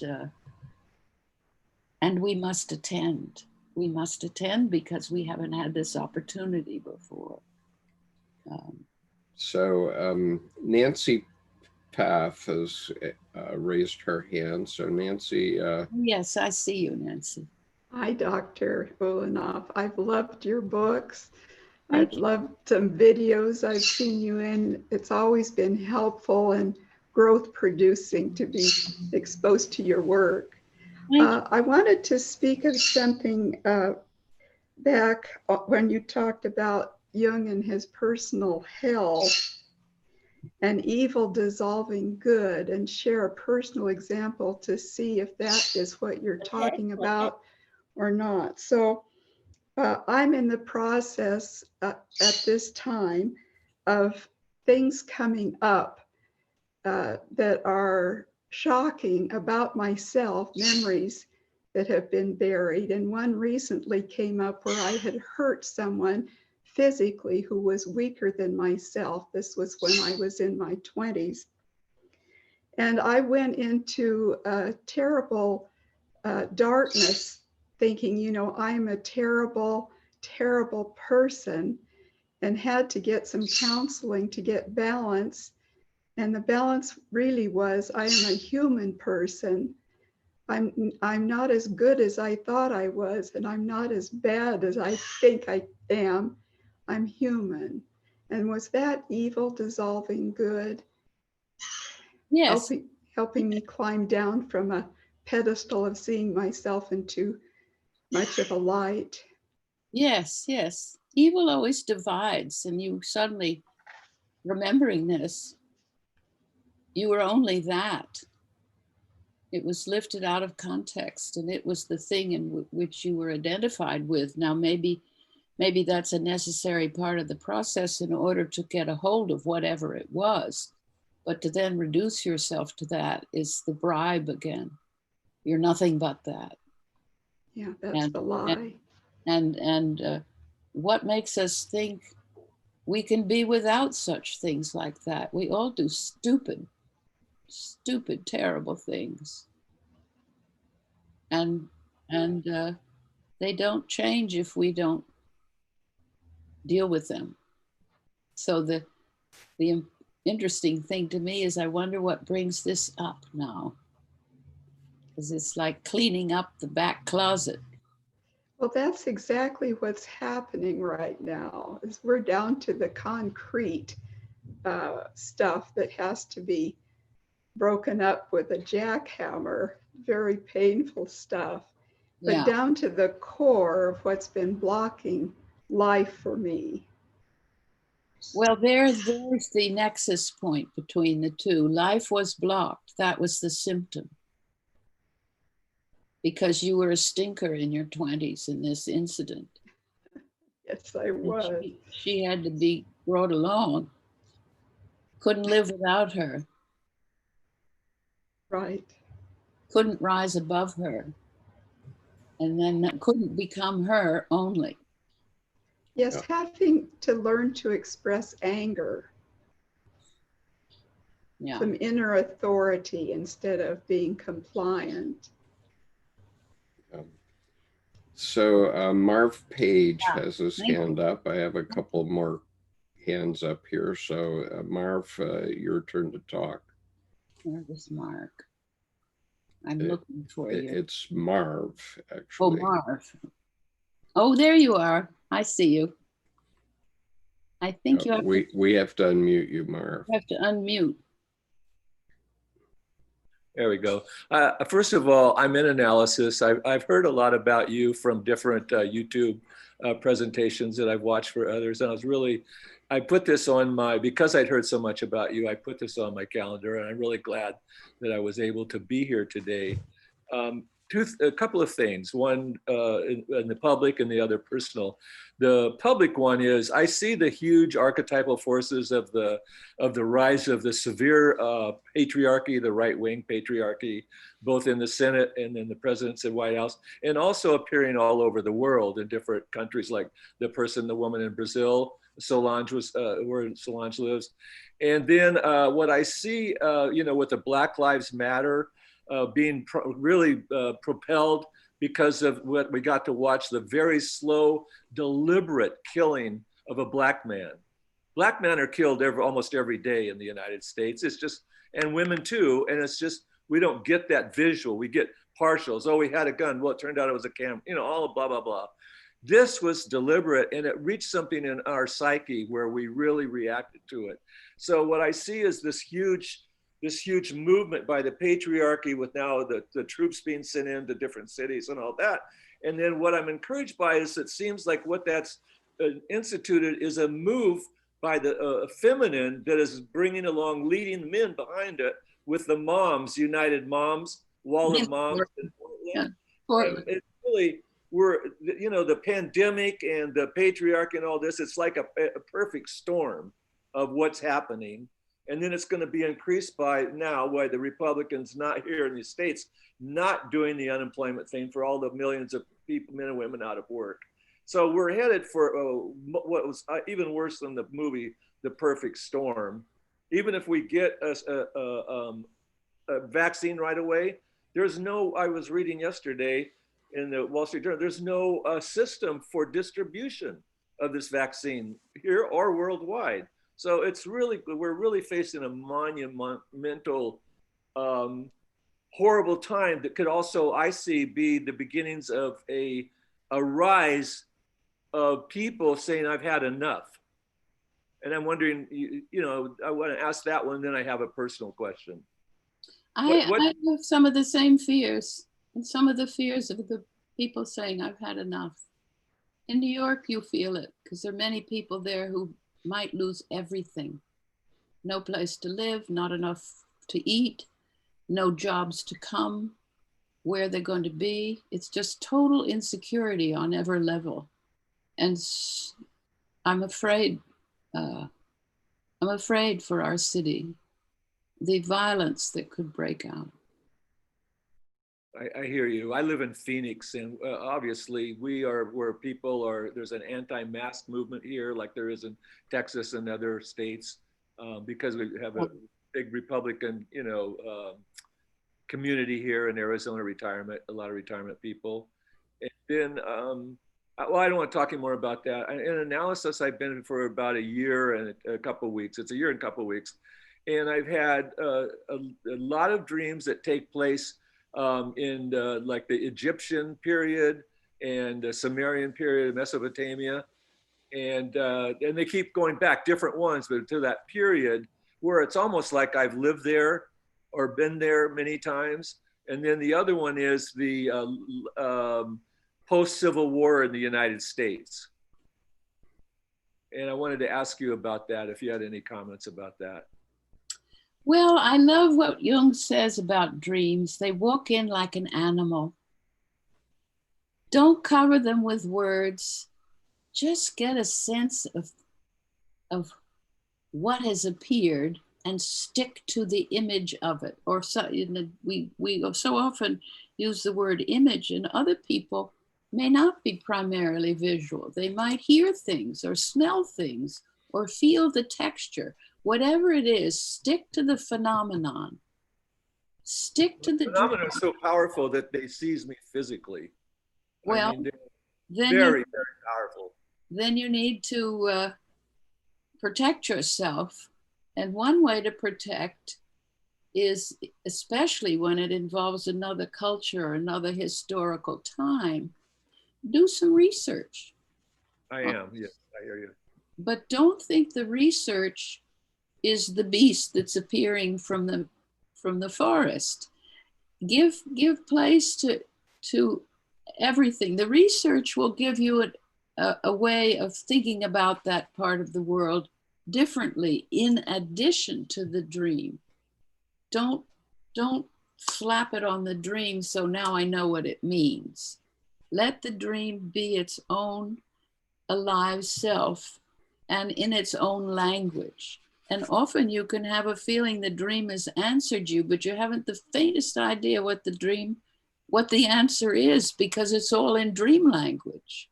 So that's another thing. Stick to the phenomenon, experience it. And meantime, if you're having physical reaction and so forth, dilute it a little bit with extra knowledge. This sounds very exciting. Go slowly. Well, the symbols are turned out to be mostly very, very positive, but they're so powerful that I feel it so intensely in my gut, my heart. Something's happening. So it's slowly positive reaction in my outer life. Yeah. Like buying plants and decorating and being more creative. Good luck. Thank you. You've been bitten. So Dr. Joss Sangalang has had her hand up for quite some time. So let me invite Joss to speak. And also it seems Maxie Purrington, who is, which is a pseudonym for the man that runs the Carl Jung Depth Psychology page on Facebook, who will also have an opportunity to speak here. I see him wanting to. Joss, go ahead. Well, aloha, and thank you so much for this absolutely fabulous deliverance of. Are you in Hawaii? Yes, I'm in Hawaii, and I'm in total divine astonishment. Lovely. So thank you very much, and namaste, meaning I see the God in you, and of course we all see the God in each and every one of us. And that's, I think, the crux of your entire mission here, is to really spread the word that we all are creators. And there's a famous common saying in Zen: do not follow the footsteps of the wise, but seek what they have sought. So I must say that we are all on our own journeys, and I totally agree that we have to be on to find the way is to find our own way to wholeness, and may not get to the total wholeness, but at least we're making our progress towards that that goal. And there's just so much that you just really enriched us. I mean, I'm just taking profuse notes here. And the ones that really kind of like outstand here, because we're in a big audience, is the take-home lesson, because in this time of chaos and uncertainty, we have to look within. And this COVID-19 is an opportunity to hunker down and go within.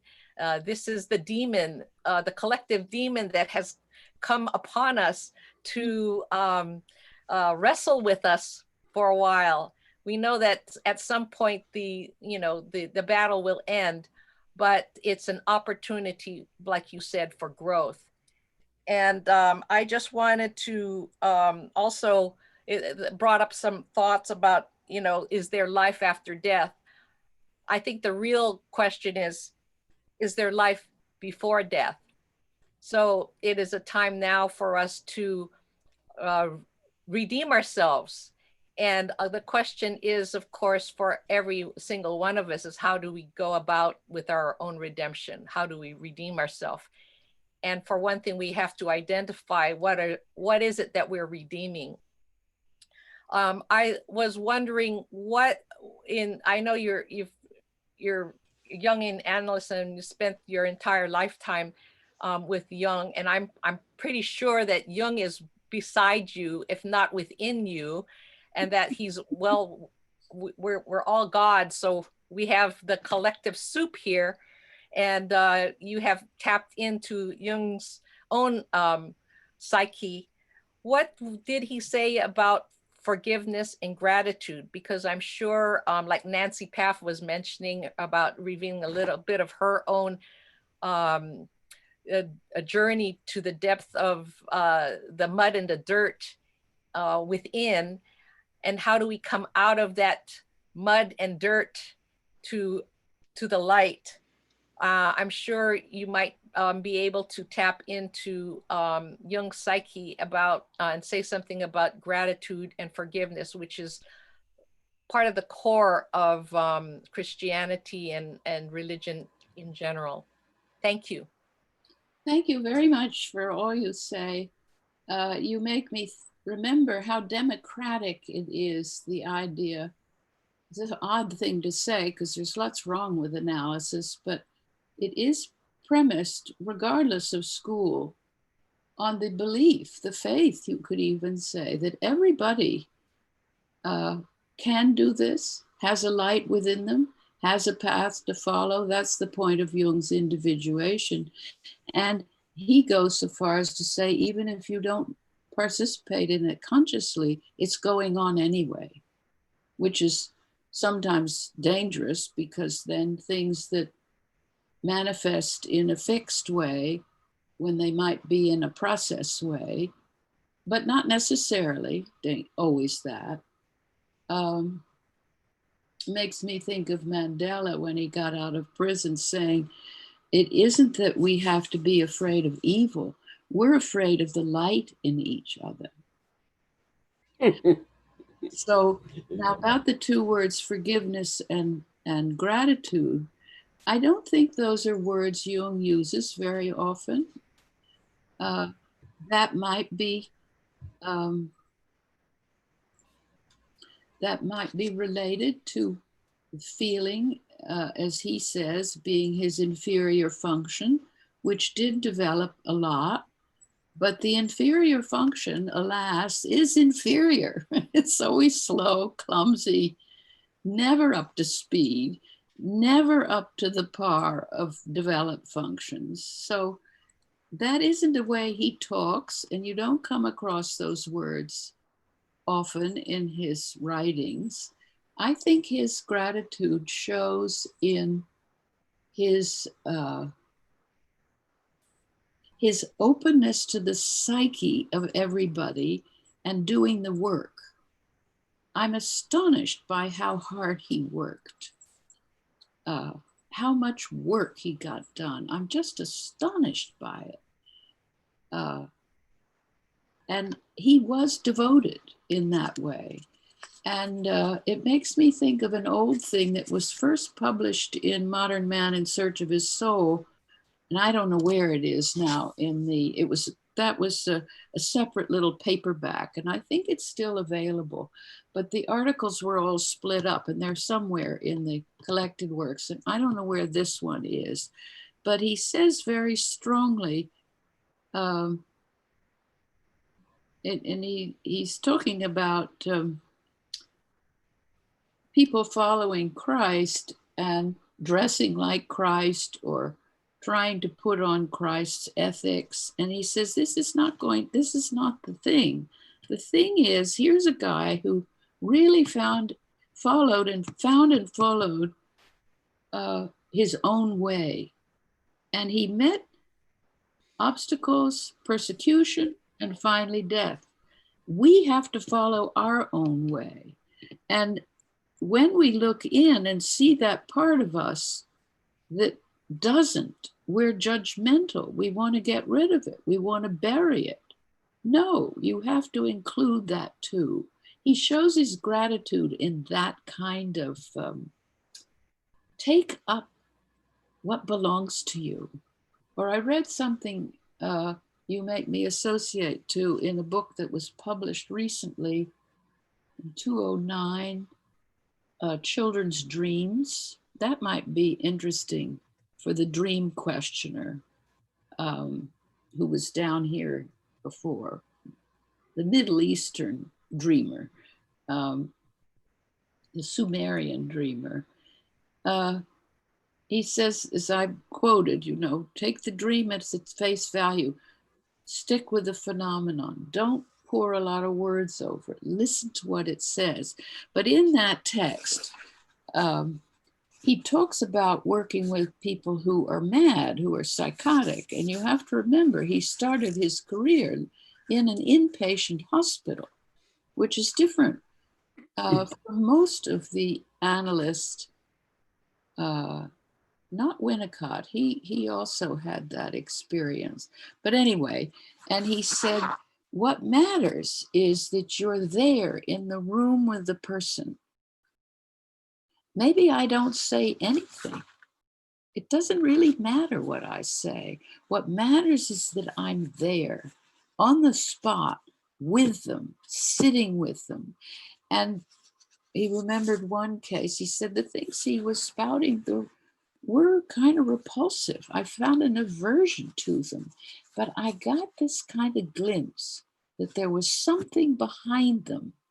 And he had this wonderful phrase, the space behind consciousness.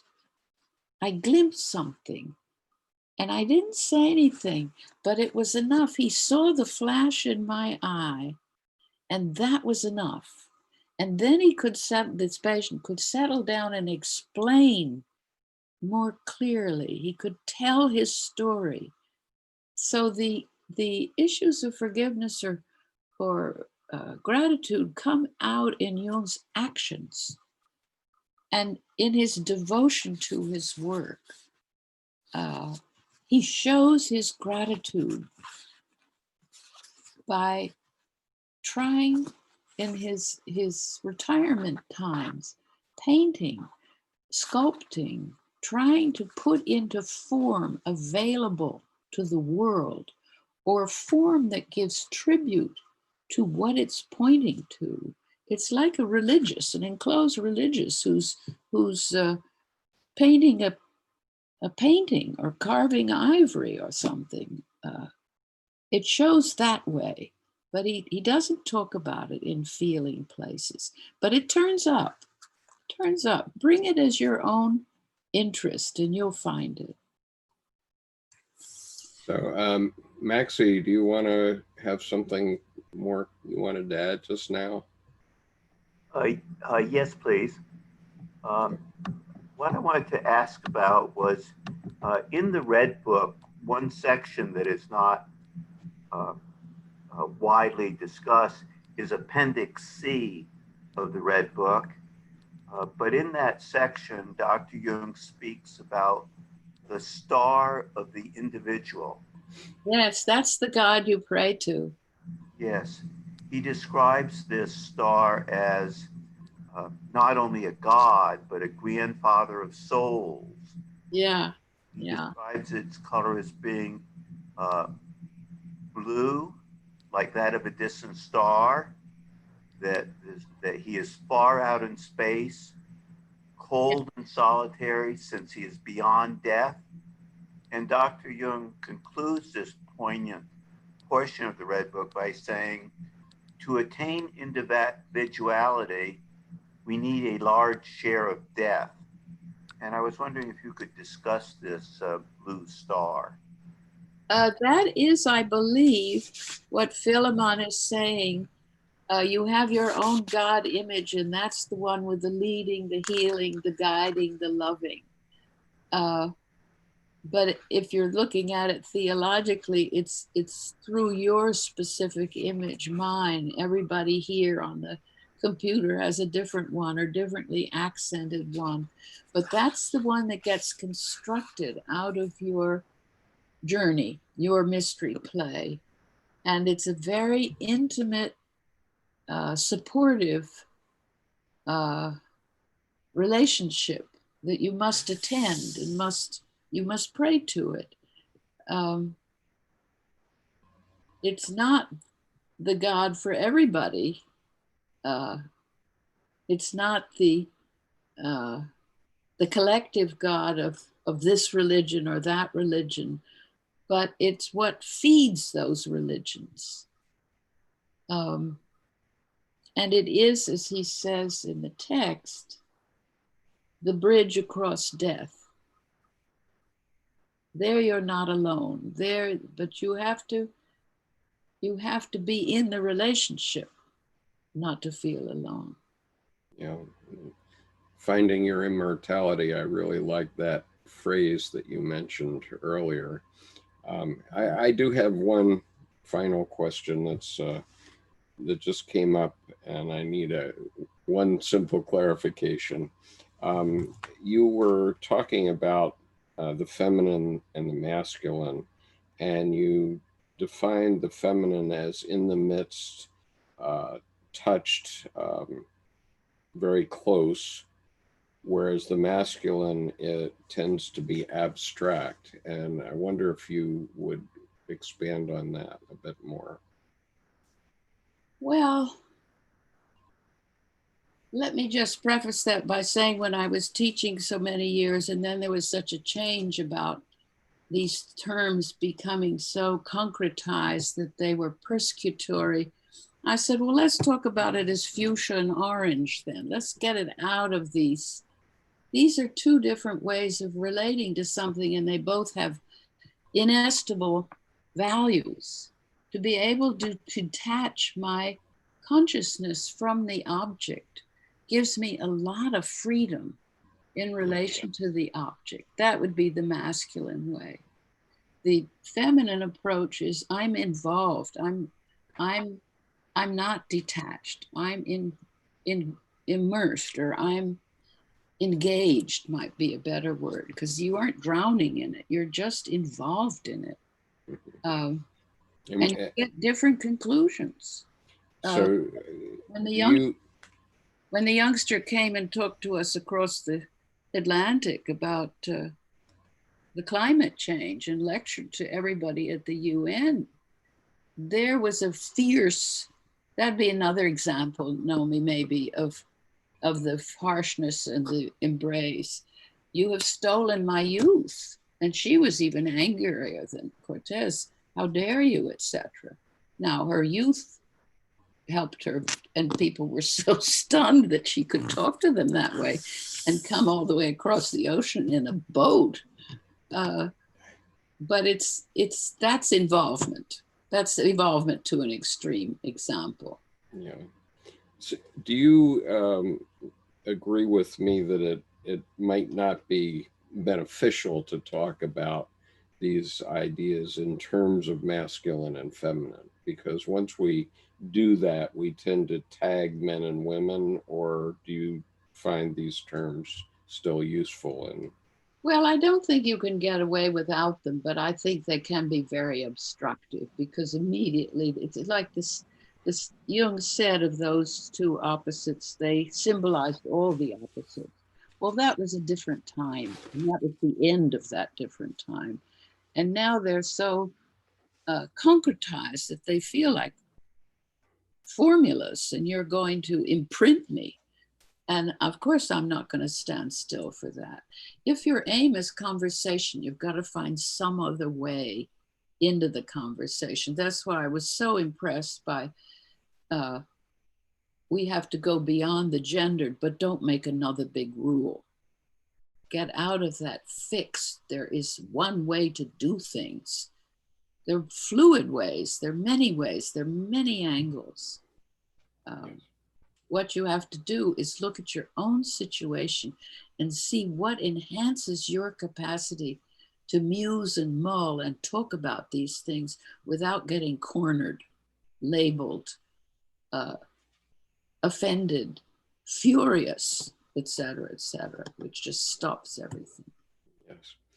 So I think we've imposed upon your hospitality quite enough. I very much appreciate your speaking to us today. Thank you. Thank you very much. It's been quite an experience for me. I've never done anything like this. I'm not a techno person who's very developed, and I'm so surprised that this Zooming is effective. Yeah, and it now reached just this one conference. We reached 100 people between the panelists and the YouTube channel, and it will be many more by this evening. And just in this Zoom panel, we've had people from North and South America, Europe, and Africa that I can speak to, plus India. And so we have managed to reach a lot of the world with these messages. That's amazing. It's better than airplanes. Yeah, it's a lot easier than having to come to Washington and spend the night in a hotel so you can give a speech. Exactly. So thank you very much for your attention. I'm very pleased if you get some protein for yourselves from what I said. Oh, definitely. I'm sure we do. And there's tremendous thanks coming across on the chat, as you can probably see. And so we very much appreciate it. Thank you so much for being here today. Shall I press the leave button? I'll press the end button, and then everybody will be out. You don't have to press the leave button. But thank you. Thank you so much. Bye, everybody. Thank you very much. Goodbye. Bye-bye. Take care now.